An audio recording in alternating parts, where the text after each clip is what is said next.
Imagine this. You've seen it a million times. That perfect flat lineup of planets like soldiers on parade, all marching neatly around the sun on a single tabletop. Mercury closest, then Venus, Earth, Mars, Jupiter looming giant, and the rest trailing out to distant Neptune. It's comforting, right? Orderly, predictable. But what if I told you that image has been quietly lying to you your entire life? Tonight, we're ripping that flat picture apart. We're diving into the mind bending reality of what's actually above and below our solar system. And trust me, once you see it, you'll never look at the night sky the same way again. Stick around until the end, because the final revelation about up and down in space might just rewire how you think about existence itself. If you're the kind of person who loves questioning the basics, hit that like button and subscribe. Let's shatter some cosmic illusions. Let's rewind 4.6 billion years. Our solar system didn't pop into existence as a neat disk. It started as a massive, slowly rotating cloud of gas and dust, mostly hydrogen and helium, laced with heavier elements forged in ancient supernovas. Something nudged it, a nearby exploding star perhaps, and gravity took over. As it collapsed, conservation of angular momentum made it spin faster, like a figure skater pulling in their arms. The result? It flattened into a spinning frisbee of material. The center ignited into the sun. The rest formed the planets in that same plane. This is why most planets hug the ecliptic, the imaginary plane of Earth's orbit. But here's my take. This flatness isn't some divine perfection. It's a fossil of violent chaos. In the early days, protoplanets smashed into each other, migrated orbits, and got yanked by Jupiter's massive gravity. The nice model suggests the giant planets rearranged like bumper cars, scattering debris and tilting orbits slightly. Those tiny imperfections, they're scars from a cosmic brawl. Mercury's orbit tilts 7 degrees, enough for it to stray millions of kilometers above or below the plane. At solar system scales, that's like a marble bouncing noticeably off a dinner plate. Venus at 3.4 degrees, Mars at 1.85 degrees. None are dead flat, except Earth by definition. The textbook diagram smooths all this out for simplicity, but it trains our brains to think two-dimensionally. I remember as a kid staring at posters, wondering why nothing floated up. Turns out the diagram was the problem. Picture this real moment from astronomy history. In 1801, Giuseppe Piazzi discovered Ceres, the largest asteroid in the main belt. Its orbit tilts over 10 degrees. Then came Pallas in 1802 with a whopping 35-degree inclination.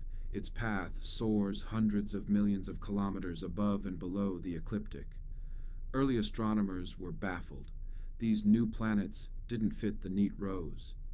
Fast forward to modern discoveries. Mike Brown and his team hunting for distant objects in the 2000s found Eris, a world slightly bigger than Pluto, but with a 44-degree tilt. Eris's orbit is so eccentric and inclined it spends centuries far from the planetary plane. Imagine standing on a hypothetical spacecraft edge-on to the solar system. The 8 planets trace a razor-thin line, but Eris slashes through at a steep angle like a roller coaster loop, gone wild. Pluto itself tilts 17 degrees and crosses Neptune's path.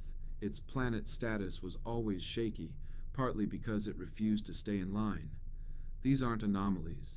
The Kuiper Belt, that icy ring beyond Neptune, is more like a puffed-up torus than a flat pancake. Cold, classical objects stay near the plane, but hot ones, scattered by Neptune long ago, reach 30-plus degrees. Then the scattered disk objects go even wilder, some exceeding 50 to 60 degrees. And don't get me started on retrograde orbits like that of 2008 KV-42 Drac, which goes backward at over 100 degrees inclination. It's as if the outer solar system is a chaotic mosh pit while the inner planets waltz politely. I once read about amateur astronomers timing asteroid occultations, when an asteroid briefly blocks a star. For highly inclined ones like Pallas, observers far from the ecliptic get surprises that equatorial teams miss. It drives home how our earthbound perspective, locked near the plane, blinds us to the vertical richness. Add in detached objects like Sedna, with its extreme 11,400-year orbit reaching nearly 1,000 astronomical units out, and you see the solar system isn't a neat solar highway, it's a sprawling, multi-layered city with skyscrapers of orbit stretching up and down. Comets deliver the most visceral proof. Short-period ones from the Kuiper Belt mostly respect the plane, but long-period visitors from the farthest reaches scream in from every direction: prograde, retrograde, polar. This randomness screams spherical source. That source is the Oort Cloud, a hypothesized shell of trillions of icy bodies enveloping everything like an invisible bubble. Proposed by Jan Oort in 1950 based on comet trajectories, it stretches from a few thousand astronomical units to possibly 100,000 astronomical units, nearly 1.6 light years, or 40% of the way to Proxima Centauri. My personal insight here: the Oort cloud isn't just filler, it's the dominant volume of the solar system. The planets and Kuiper Belt are like a tiny seed at the center of an enormous, sparse grapefruit. Perturbations from passing stars or the galactic tide nudge these icy nomads inward, turning them into the dazzling comets we see. Halley's Comet, with its retrograde 162-degree tilt, is a dramatic messenger from this realm, looping against the flow every 76 years. The Sun itself isn't static. It orbits the Milky Way at 230 kilometers per second, while bobbing vertically through the galactic plane every 60 to 70 million years. Amplitude around 250 light years. Our ecliptic is tilted 60 degrees to the galactic plane, like a record leaning against a table. So above the solar system points toward Draco, while above the galaxy points toward Coma Berenices. Different lenses, different views. This tilt means the solar system experiences varying weather as it oscillates. Denser mid-plane passages might increase comet showers, possibly linking to extinction events, though debated. In my view, this vertical galactic motion underscores life's fragility and resilience. We're riding a cosmic yo-yo through a star-filled disk. Beyond the Oort cloud lies the heliopause, crossed by Voyagers, then true interstellar space.